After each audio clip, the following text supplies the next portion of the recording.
Hello guys, welcome to JK physics math academy. आज हम question number first का fifth part करेंगे। Fifth part क्या है? फिफ्थ पार्ट है टी स्क्वायर माइनस 15। आपको मैंने बोला जब भी आप किसी क्वाड्रेटिक पॉलीनोमियल को जीरो निकालेंगे तो कैसे zero by the method of splitting the middle term, तो आप उस पॉलीनोमियल को किसके बराबर लोगे? जीरो के बराबर लोगे। तो हम लिखेंगे let t square minus 15 is equal to zero. दूसरे स्टेप में हम क्या करेंगे? जो ये 15 है, हम इस 15 को ऐसे भी लिख सकते हैं 15 is equal to under root of 15 का होल स्क्वायर, क्योंकि ये स्क्वायर और रूट कैंसिल हो जाएगा, वो दोबारा क्या आ जाएगा? 15 आएगा। इस रूट का मतलब क्या होता है? इस रूट का मतलब क्या होता है? 15 रेज पावर 1/2। इस रूट का मतलब होता है 1/2। हम ऐसे भी लिख सकते हैं 1 बाई रेज पावर 1/2 का होल स्क्वायर, क्योंकि वो किसके बराबर होता है? 15 रेज पावर 2/2, वो दोबारा किसके बराबर आएगा? 15 के बराबर आएगा। बहुत सारे बच्चों को ये नहीं पता होता है कि रूट का मतलब क्या होता है। रूट क्या होता है? वो पावर होता है 1/2। रूट का मतलब है पावर 1/2। ठीक है, तो हम लिख सकते हैं यहाँ पे, तो हम लिख सकते हैं t square minus under root of 15 का whole square is equal to zero. तीसरे स्टेप में हम लिख सकते हैं, क्योंकि अभी फार्मूला बन गई है। कौन सी फार्मूला बन गई है? ये फार्मूला ए स्क्वायर माइनस बी स्क्वायर, क्योंकि आपको पता ही है ए स्क्वायर माइनस बी स्क्वायर किसके बराबर होता है? ए minus b a plus B. ठीक है, तो हम लिख सकते हैं ये ए स्क्वायर है, ये बी स्क्वायर है, तो हम लिख सकते हैं a minus b a plus b. तो हम लिखेंगे t minus 15 under root of 15 t plus under root of 15 is equal to zero.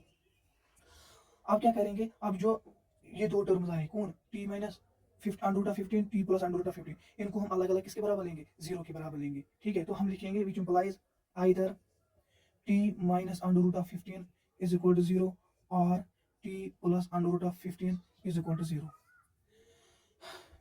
T is equal to under root of 15 और T is equal to minus under root of 15। तो जो Avogadro polynomial है उसके कौन कौन से zero निकले? T is equal to under root of 15, t is equal to under root of 15 और T is equal to minus under root of 15। तो हम लिखेंगे therefore the zeros of t square minus 15 are under root of 15 and minus under root of 15। अब क्या करेंगे? Now sum of zeros is equal to, जो हमें दो zero निकले वो क्या क्या निकले? एक निकला अंडर रूट ऑफ 15, दूसरा क्या निकला? Minus under root of 15। तो जब हम इनका सम करेंगे वो क्या निकलेगा? Under root of 15 plus minus under root of 15। वो किसके बराबर निकलेगा? वो जीरो के बराबर निकलेगा, क्योंकि आपको मैंने पहले ही बोला जो सम ऑफ जीरोस और कोफिशिएंट्स के दरमियान रिलेशन है वो क्या है? सम ऑफ जीरोस किसके बराबर होता है? वो होता है minus coefficient of x square. यहाँ पे टी है तो हम टी स्क्वायर टी लिखेंगे, minus coefficient of T divide by coefficient of coefficient of T square. अब क्या करना है? अब हमें वेरीफाई करना है। अब हमें पता ही है जो सम ऑफ जीरोस है वो किसके बराबर होता है? Minus coefficient of T divide by coefficient of T square. अब हम वेरीफाई करेंगे कि ये जीरो के बराबर आता है कि नहीं आता है। कहाँ से वेरीफाई करेंगे? हम पॉलीनोमियल से वेरीफाई करेंगे, जो कि पॉलीनोमियल है। पॉलीनोमियल क्या है? पॉलीनोमियल है क्या है? पॉलीनोमियल है टी स्क्वायर माइनस 15। अभी वेरीफाई करना है, कहाँ से वेरीफाई करना है? यहाँ से वेरीफाई करना है, इस पॉलीनोमियल से वेरीफाई करना है। माइनस फार्मूला क्या है? कोफिशिएंट ऑफ टी क्या है? कोफिशिएंट ऑफ टी क्या है?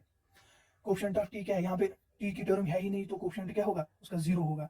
कोफिशिएंट ऑफ टी स्क्वायर क्या है? कोफिशिएंट ऑफ टी स्क्वायर है 1, तो हम लिखेंगे 1। जीरो बाई वन क्या होता है? माइनस जीरो बाई वन किसके बराबर होता है? जीरो के बराबर होता है। अब जब हमने वेरीफाई किया वो बराबर किसके बराबर आता है? जीरो के बराबर आता है। और क्या करना है? And product of zeros is equal to, आपको पता ही है जो जीरो दो निकले वो क्या निकले? एक निकला 15, दूसरा एक निकला माइनस अंडर रूट ऑफ 15, दूसरा क्या निकला? Minus under root of 15। तो हम लिखेंगे under root of 15 into minus under root of 15, इनका प्रोडक्ट लेना है। वो किसके बराबर आएगा? वो माइनस 15 के बराबर आएगा, क्योंकि under root of 15 into under root of 15 वो बनेगा अंडर रूट ऑफ 15 का whole square plus minus minus root और स्क्वायर कैंसिल हो जाएगा, वो क्या आएगा? वो माइनस 15 आएगा। तो हमें क्या निकला? Product of zeros minus 15। अब हम वेरीफाई करेंगे। वेरीफाई कहाँ से करेंगे? आपको पता ही है जो प्रोडक्ट ऑफ जीरोस वो किसके बराबर होता है? Constant term divide by coefficient of x square. यहाँ पे टी है तो हम टी स्क्वायर लिखेंगे। अब क्या करेंगे? हम वेरीफाई करेंगे कि जब हम वेरीफाई करेंगे हम देखेंगे कि ये -15 आता है कि नहीं आता है, ठीक है। जो क्वाड्रेटिक पॉलिनोमियल वो क्या है, टी स्क्वायर -15। अब हमें वेरीफाई करेंगे कांस्टेंट टर्म क्या है, -15 divide by coefficient of T square क्या है, कोएफिशिएंट ऑफ टी स्क्वायर है 1, इसका मतलब -15 आता है। तो जब हमने वेरीफाई किया सम ऑफ जो प्रोडक्ट ऑफ जीरो किसके बराबर है, constant term divide by coefficient of T square. जब हमने वेरीफाई किया तो वैल्यू क्या आया, वैल्यू -15 आया। अब हम क्वेश्चन नंबर फर्स्ट का लास्ट पार्ट करेंगे, सिक्स्थ पार्ट करेंगे। सिक्स्थ पार्ट क्या है, सिक्स्थ पार्ट है 3x² माइनस x माइनस 4। आपको पता है सोल्यूशन में क्या लिखेंगे हम, let 3x² minus x minus 4 is equal to 0। दूसरे स्टेप में क्या करेंगे, आपको यहाँ पे 3 टर्म्स है, एक्स स्क्वायर की टर्म और लीनियर पावर की टर्म और -4। आपको क्या करना है, आपको इस -x को स्प्लिट करना है, दो टर्म्स स्प्लिट करना है। जिन दो टर्म्स का जब हम एडिशन या सब्ट्रैक्शन करेंगे वो किसके बराबर आना चाहिए, इस -x के बराबर आना चाहिए। और जब हम उन दो टर्म्स को मल्टीप्लाई करेंगे वो किसके बराबर आना चाहिए, जब हम 3x² को इस -4 के साथ मल्टीप्लाई करेंगे, मीन्स वो किसके बराबर आना चाहिए, जब हम इसको 3x² को -4 के साथ मल्टीप्लाई करेंगे वो किसके बराबर आता है, वो आता है -12x²। मतलब जब हम उन दो टर्म्स को मल्टीप्लाई करेंगे वो किसके बराबर आना चाहिए, वो -12x² के बराबर आना चाहिए। तो हम लिख सकते हैं 3x² अपना ही है, 3x² -x को हम ऐसे स्प्लिट कर सकते हैं, -4x प्लस 3x, और -4 अपना ही है इज इक्वल टू 0। आपको पता है जब हम -4x को प्लस 3x ऐड करेंगे तो वहां से क्या निकलेगा, वहां से -x निकलेगा, ठीक है। और जब हम इन दो टर्म्स को क्या करेंगे, मल्टीप्लाई करेंगे, वहां से क्या निकलेगा, -12x² निकलेगा, ठीक है। 4 3 12 plus minus minus x into x², ठीक है। अब हम क्या करेंगे, अब जो ये पहले दो टर्म्स है 3x² माइनस 4x, वहां से हम x को कॉमन निकालेंगे। तो हम लिखेंगे x अंदर क्या रहेगा 3x माइनस 4, क्योंकि जब आप इस x को इनके साथ मल्टीप्लाई करोगे तो यही दो टर्म्स वापस आएंगे। जो ये दो टर्म है प्लस 3x माइनस 4, यहाँ से हम क्या कॉमन निकालेंगे, हम +1 कॉमन निकालेंगे, हम 1 कॉमन निकालेंगे, तो हम लिखेंगे +1 और 3x माइनस 4, क्योंकि जब आप इस +1 को इसके साथ मल्टीप्लाई करोगे तो यहाँ से यही दो टर्म वापस आएंगे, ठीक है। तो हम लिखेंगे इज इक्वल टू 0, इसके बराबर लेंगे, 0 के बराबर लेंगे। अब क्या हम करेंगे, अब जो ये दो टर्म्स है 3x माइनस 4 और 3x माइनस 4, मतलब ये टर्म जो है इसको हम कॉमन निकालेंगे। जब हम कॉमन निकालेंगे यहाँ क्या रहेगा, तो हम क्या करेंगे, हम लिखेंगे 3x माइनस 4 x प्लस 1। जब हम इस 3x माइनस 4 को इसके साथ मल्टीप्लाई करेंगे तो ये टर्म आएगी, और जब हम इस 3x माइनस 4 को इसके साथ मल्टीप्लाई करेंगे तो ये टर्म आएगी, ठीक है। तो इसको किसके बराबर लेंगे, 0 के बराबर लेंगे। अब क्या करेंगे, हम इस टर्म को और इस टर्म को अलग अलग 0 के बराबर लेंगे। तो हम लिखेंगे which implies either 3x minus 4 is equal to 0 और x plus 1 is equal to 0। तो हम लिखेंगे 3x is equal two plus 4 और x इज इक्वल टू -1। तो हम लिखेंगे x इज इक्वल टू 4/3 और x इज इक्वल टू -1। तो जो एवोगाड्रो इक्वेशन के दो जीरोस निकले वो क्या क्या निकले, x इज इक्वल टू 4/3 और x इज इक्वल टू -1। तो हम लिखेंगे therefore the zeros of 3x² minus x minus 4 are 4/3 and -1। अब क्या करना है, अब लिखेंगे हम now sum of zeros is equal to, जो हमें दो जीरो निकले वो क्या क्या निकले, 4/3 -1, इनको हम क्या करेंगे, सम करेंगे। तो हम लिखेंगे 4/3 प्लस -1, वो किसके बराबर आएगा, यहाँ पे आपको पता है 1 है तो हम क्रॉस मल्टीप्लाई करेंगे।